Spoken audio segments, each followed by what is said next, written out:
Today we're going to dive into one of Carl Jung's most powerful and, let's be honest, most unsettling ideas.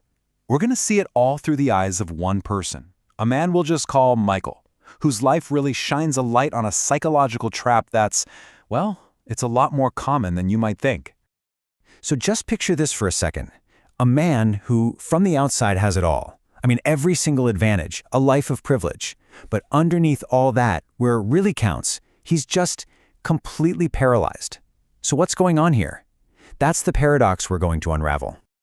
On paper, Michael is the definition of perfect. He's 38, handsome, went to all the best schools. He can walk into any room and just charm everyone.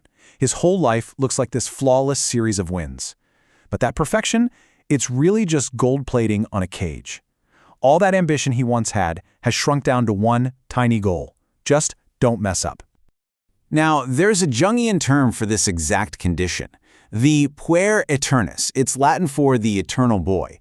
It describes a man who is trapped, not by actual iron chains, but by something so much stronger, the invisible chains of a very, very particular kind of love. So where in the world do these chains even come from?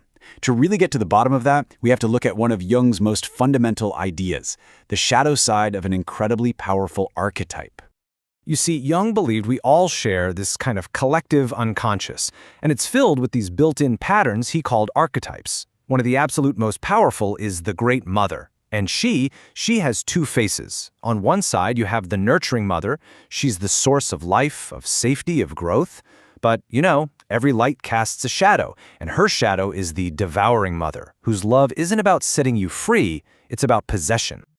Okay, and this is so important to understand. We are not talking about evil mothers here. This is not about pointing fingers or laying blame. What we're actually looking at is a psychological dynamic that is almost always unconscious. It's usually driven by a mother's own deep-seated fears and what she tragically truly believes is a protective love. So if it's not about blame, if it's this unconscious dynamic, how does it actually work? I mean, how are the bars of this psychological cage actually built day by day in the real world? Well, it happens through a few very specific tools of control. And you know, these tools are incredibly subtle. From the outside, they're often hard to even spot because they're masked as just a mother's deep love, but they are brutally effective. We're going to focus on two of the most powerful, overprotection and conditional praise. This quote just perfectly captures that first tool, overprotection. She solves all his problems for him, she fights his battles, she shields him from the exact pain and the exact struggle that are necessary for him to build a strong soul. And the result? It's like you've guaranteed the lion's safety, but you have stolen its power, you've stolen its very essence. Then you have this second tool, conditional praise. She showers him with love and affection, sure, but not for being independent, not for being strong. No, the praise comes for being the good boy, the one who is compliant and always stays close to her. This praise literally becomes an addictive drug, wiring his brain to believe that feeling good about himself only comes from making her happy. And as you can probably imagine, over years and years, the consequences of this dynamic are, well, they're nothing short of catastrophic for a man's psychological development. It leads to a deep, painful split right down the middle of his own soul. And the damage is profound. That ambition, that fire he's supposed to have, just turns into a source of deep anxiety. And because his internal idea of what it means to be feminine gets all tangled up with his mother, he finds it impossible to form healthy, equal relationships with other women. And just beneath the surface of it all, this deep, unspoken resentment starts to build and build. This internal damage just wreaks havoc on his relationships. He unconsciously develops what psychologists call the Madonna-Whore complex. He splits women into these two impossible categories. First, you've got the Madonna, good, pure women he can respect, but he feels absolutely no desire for. And then you have the other women, the ones he can desire, but can never truly respect or connect with. He is fundamentally unable to bring love and lust together in one person. So, after hearing all of that, if you're trapped in a psychological prison that deep, what on earth is the way out? I'll tell you right now, the answer is not something you're going to find in some feel-good self-help book.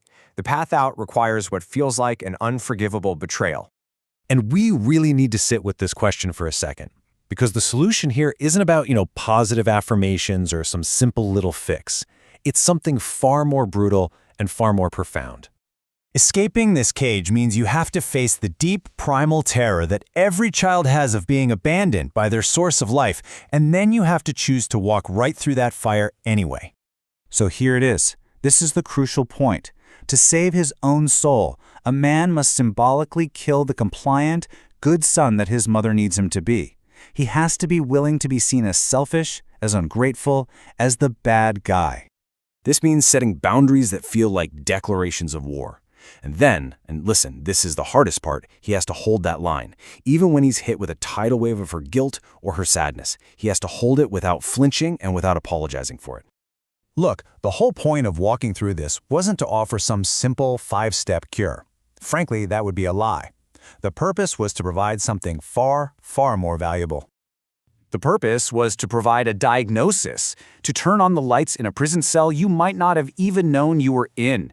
This knowledge, this framework, that is the key. But here's the bleak and also kind of terrifying truth. You and only you can find the courage to put that key in the lock. Only you can make the choice to turn it, to push open that heavy door, and to walk out into the painful, blinding, and absolutely glorious sunlight of an authentic life.